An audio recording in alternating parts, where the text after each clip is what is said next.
Hello everyone, आज है 10 अगस्त और आज इस वीडियो में हम बात करने जा रहे हैं एमएमटीसी के बारे में। देखिए, कल इस कंपनी के रिजल्ट्स आए थे और देखा जाए तो जो नंबर्स है वो उतने भी ज़्यादा अट्रैक्टिव तो नहीं थे। ठीक है, और बात करेंगे वीडियो में इसके बारे में। लेकिन उससे पहले अगर आपने अभी तक चैनल को सब्सक्राइब नहीं किया है तो प्लीज़ अभी इसे सब्सक्राइब कर लीजिए, क्योंकि आगे भी बहुत सारे वीडियोज़ हैं जो आपको काफ़ी ज़्यादा हेल्प करेंगे। तो यहाँ पर 99 रुपीज़ का शेयर है और एक महीने में अगर आप देखोगे तो 18% की तेज़ी है। देखिए, 85 रुपये से 2 दिनों में ऐसा भागा कि 120 पे चला गया। 120 पे चला गया, लगातार 2 दिन तक 20% की अपर सर्किट यहाँ पर लगती रही। लेकिन उसके बाद देखो तो लगातार गिरा है ये। ठीक है, लगातार गिरा है ये वहाँ से। और अगर आप एक साल का ग्राफ देखो तो काफ़ी ज़्यादा अप्स एंड डाउन्स देखे, लेकिन 160% का ग्रोथ है। 35 रुपये से भाग के गया था ये कहाँ पर, 88 पर, गिर कर वापस आ गया कहाँ पर, 50 पर। और ये जो मेजर फॉल आया था ये तब आया था जब आशंका थी कि कंपनी ही बंद हो सकती है। क्योंकि देखो, यहाँ पर हो ये रहा था कि गवर्नमेंट जो है वो अपना कुछ हिस्सा यहाँ पर बेचने की कोशिश कर रही थी कई सारी सरकारी कंपनियों में, लेकिन खरीदने को कोई तैयार नहीं था। और ये कंपनी के अगर आप ऑपरेशंस फ्रॉम रेवेन्यू देखो तो अभी के टाइम पर वो है ही नहीं है वो। ठीक है, तो गिरावट हमें देखने को मिली थी, तब चर्चा चल रही थी कि शायद गवर्नमेंट यहाँ पर इसको क्लोज ही कर सकती है। लेकिन वही होता है, धीरे धीरे धीरे पूरा बाजार भी अच्छे खासे मूड में था, सरकारी कंपनियां दौड़ रही थी, इसने भी अच्छे खासी तेजी दिखाई और 50 रुपये से डबल कर दिया, पैसा 100 रुपये का हो गया। वापस गिर कर आ गया 60 रुपये पर, वापस कुछ टाइम कंसोलिडेट किया, फिर वापस एक बड़ी तेजी दिखाई और 68 रुपीज़ से ऐसा भागा 120 पे चला गया। अब वापस गिरावट आई है और जब भी गिरावट आती है यहाँ पर तो भैया वो 10-20% पे रुकती नहीं है, वो कम से कम 40% की 35% की गिरावट होती है। जैसे कि 88 से गिरकर 50 रुपये पर आया था ये, तो ऑलमोस्ट 40% की गिरावट थी यहाँ पर। उतना ही नहीं, जब ये 100 रुपये से गिरकर आया था कहाँ पर, 60 पर, तब भी 40% की गिरावट थी। तो यहाँ पर 120 से गिरकर अभी तो 99 पर आया है, अभी भी 40% की गिरावट नहीं हुई है। और जैसे रिजल्ट्स आए हैं मैं उतना ज़्यादा आश्वस्त यहाँ पर तो नहीं हूँ। जो रिजल्ट्स इसके निकल कर आए हैं उसमें 138 करोड़ की टोटल इनकम हुई है, जो कि इससे पहले के क्वार्टर के 65 करोड़ के मुकाबले तो आपको बहुत अच्छी लगेगी, लेकिन पिछले साल के 245 करोड़ के मुकाबले काफ़ी कम है। उसकी सबसे बड़ी वजह यह है कि इनके रेवेन्यू फ्रॉम ऑपरेशंस अगर आप देखते हो तो वो 1 करोड़ का भी नहीं है, और जनरली रेवेन्यू फ्रॉम ऑपरेशंस ही देखे जाते हैं। यहाँ पर अदर इनकम 138 करोड़ की है, जबकि रेवेन्यू फ्रॉम ऑपरेशंस कुछ भी नहीं है।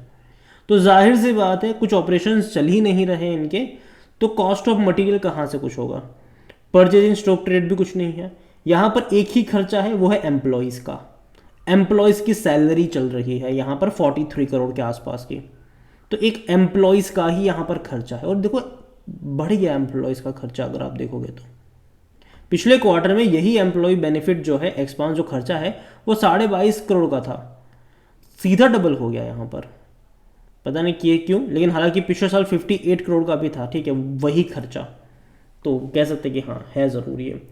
तो एक ही बड़ा खर्चा है, एम्प्लॉय का खर्चा है। खर्चे अगर टोटल एक्सपांस देखो तो तकरीबन 52 करोड़ के आसपास के बन के निकल कर आते हैं। कंपनी का अगर आप यहाँ पर नज़र करो तो एक्सेप्शनल आइटम में भी 44 करोड़ रुपीज़ गया है इनका, टैक्स में भी 10 करोड़ रुपए इनका गया है। कुल मिलाकर इनका जो यहाँ पर आपको प्रॉफिट देखने को मिल रहा है वो सिर्फ 32 करोड़ का है, जो कि हाल इससे पहले के क्वार्टर में तकरीबन 70 करोड़ का प्रॉफिट था और पिछले साल तकरीबन 14.5 करोड़ का प्रॉफिट था। तो उसके मुकाबले तो पिछले साल के मुकाबले प्रॉफिट अच्छा है, लेकिन पिछले क्वार्टर के मुकाबले उतना अच्छा नंबर नहीं है। और जो मेरी दिक्कत है ना वो यही है कि भैया कंपनी में ऑपरेशन फ्रॉम रेवेन्यू है ही नहीं, अदर इनकम के ऊपर सब कुछ डिपेंड है इनका, अदर इनकम के ऊपर। ऑपरेशंस फ्रॉम रेवेन्यू ज़ीरो है। और जितना अगर आप यहाँ पर देखते हो तो दिक्कत यहाँ पर ज़रूर है कि 32 करोड़ का प्रॉफिट है, लेकिन यही है कि बेचने के लिए जब निकालेंगे तब लोग खरीदेंगे भी कि नहीं। क्योंकि आज से पहले चर्चा हो रही थी बंद होने की, हालांकि अगेन मैं कह रहा हूँ बंद नहीं होगी, ये कंपनियाँ चलती रहेगी इसी तरीके से, लेकिन अप्स एंड डाउन्स आते रहेंगे यहाँ पर। अगर हम वॉल्यूम्स देखें तो कल 90 लाख से भी ज़्यादा के शेयर ट्रेड होते नजर आए, और एक टाइम ऐसा भी था जब भी 1300 रुपये का शेयर हुआ करता था, तब कंपनी का प्रॉफिट बहुत अच्छा था। ठीक है, तब रेवेन्यू फ्रॉम ऑपरेशन भी बहुत अच्छे थे इनके। यहाँ पर 15,000 करोड़ से भी ज़्यादा का इसका मार्केट कैप है। कंपनी को लेकर अगर बात करी जाए तो according to Moneycontrol user 50-50 का रेशियो है। 50% लोग कह रहे खरीदारी करो, 50% लोग कह रहे होल्ड करो, बेचने की बात कोई नहीं कर रहा है यहाँ पर। और मेरे हिसाब से यार देखो, मैं खरीदारी की बात तो यहाँ पर नहीं करूँगी, क्योंकि देखो जब तक कंपनी का कोई ठोस बिजनेस शुरू नहीं होगा। हालांकि अगेन माइनिंग वगैरह है, टेक, मैं वो नहीं कह रहा हूँ, ठीक है, लेकिन फिर भी ऑपरेशन से भी रेवेन्यू तो आनी चाहिए ना इनके। जहाँ तक डिविडेंड की बात करी जाए तो वो 2019 में इसने आखिरी बार पे करा था। देखो सरकारी कंपनी अगर डिविडेंड पे ना करे तो समझ लो कि भैया कुछ तो गड़बड़ है, क्योंकि भैया सरकारी कंपनी डिविडेंड तो पे करती ही करती, क्योंकि गवर्नमेंट की तिजोरी भी तो उससे भरेगी। यहाँ पर वैल्यूएशन अगर आप देखोगे इस कंपनी के तो 79 का पी रेशो, जो कि काफ़ी महंगा है सेक्टर भी 52 के मुकाबले, तो सस्ता तो नहीं है ये।